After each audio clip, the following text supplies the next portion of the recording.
power i huset. Nu får en ninja rappen fortalt. Hun starter dybt under byens asfalt. I de plask, både kloakker, der fyldt med rotter og kakelakker. Tog, let vand og sæbeskum. Der hører stemmer i et hemmeligt rum. Rap for radion banger imens.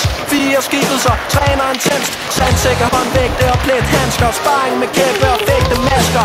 Armstrækninger på 2 pegefingre. Benfejninger og leg med samurai-klinger. Træning overdået. Word up, tid til at overføre. Pizzaer, dampende hede. Døren og tælle er ham der er nede. Med en Hawaii, peanut butter banæs.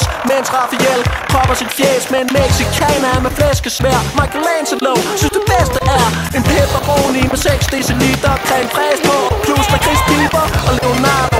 The main man for en Øster Chicago. Deep pan.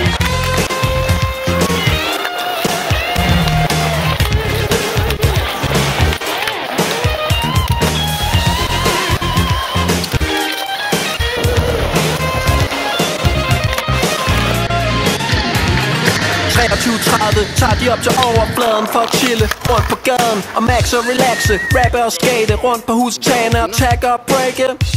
De kommer ind i et gyde, møder et slæng med en fjendtlig attitude. Fodplanen er på banen, vanen tro har de gang i chikanen. Bebop og rocksteady står og smadrer en bil til konfetti. De råber yo, slag med padder, skal I have en gang smadre, larm med spader. Leonardo svarer dem, vi hygger os bare, vi gider i aften. Men hvis det skal være, kan vi dyste i hip-hop, og vi er det sygeste. Tjek for eksempel DJ Donny, hans scratch-teknikker er virkelig funky. Og Graph Rap er ikke blot et pretty face, han er hård med graffiti sprays. Og Mike kan rocke de windmills, og selv har jeg de hotteste rimskills. Og hvis I venter, så henter vi Splinter, der er vores mentor. Den bedste beatboxer nord for Kenya, han er derhjemme og mediterer til Enya.